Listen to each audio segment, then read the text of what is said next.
Have you ever imagined what it might be like to find yourself transported to a time long before dinosaurs roamed the earth? How would your body cope? What would happen to your health? And what kinds of creatures might approach, bite, and disappear? Let's move on this scenario as if it were real. But first, a quick reminder to hit that like button before we set off.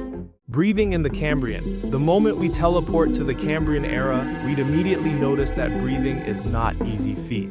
Back then, the atmosphere's oxygen content fluctuated between 12 to 15%, far lower than today's 21%, while carbon dioxide levels were a staggering 15 to 25 times higher than current levels. The cyanobacteria of that time hadn't yet oxygenated the world enough, and terrestrial plants were sparse, limited to a few lichens and algae along coastal zones. Standing by the Cambrian Ocean would feel like being at Everest Base Camp, over 5,000 meters above sea level. While the lack of oxygen might be tolerable, after all, climbers manage, the overwhelming carbon dioxide would trigger hypercapnia, an excess of CO2 in the blood, which would be lethal. So pack an oxygen mask and cylinders, or even a chemical air regeneration system before embarking on this journey. A shifting world. Once we've caught our breath, we'd struggle to orient ourselves. Today's maps and navigation systems wouldn't work, as the geography of the Cambrian was wildly different.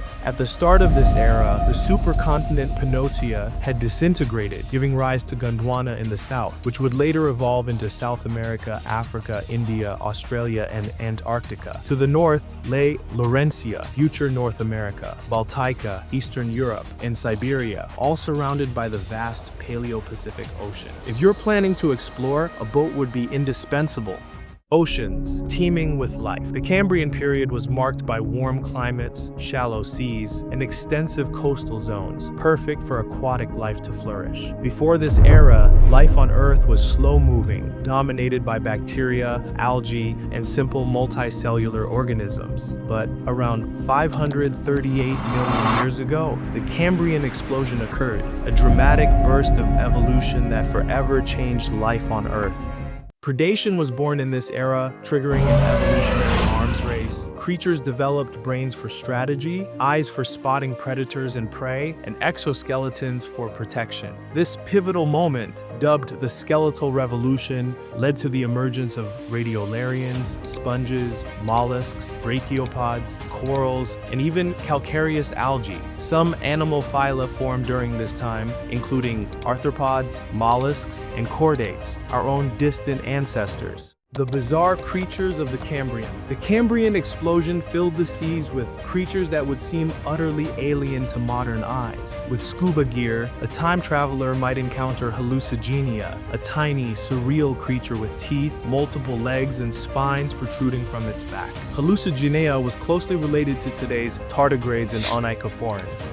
Another standout was Opabinia, a 7-centimeter predator with 5 stalked eyes and a long trunk-like appendage used to snatch prey. Meanwhile, Anomalocaris, a fearsome giant shrimp up to 2 meters long, dominated the oceans with its sharp eyes, spiny limbs, and a mouthful of pineapple-like teeth. The most recognizable Cambrian creatures were the trilobites, early relatives of woodlice and horseshoe crabs. These hardy beings, protected by chitinous shells, scavenged the ocean floor and ranged in size from a few centimeters to over a meter. Could humans survive? While the idea of massive shrimp and alien-like arthropods might seem terrifying, these creatures wouldn't pose much danger to humans. Their jaws weren't strong enough to harm us, making us the apex predator of the Cambrian. With some ingenuity, we could catch and eat Anomalocaris or trilobites, likely finding them to taste similar to modern seafood. However, our diet would be limited. Fish-like creatures didn't appear until the Silurian period, millions of years after the Cambrian. Fire would also be impossible since wood and coal hadn't yet evolved. Forests wouldn't appear until the Carboniferous period, 127 million years later. So, while the Cambrian offers fascinating sights and creatures, survival would be a monumental challenge. Share your thoughts on this adventure in the comments below. I'd love to read them. And would you like to go trip to the Cambrian period?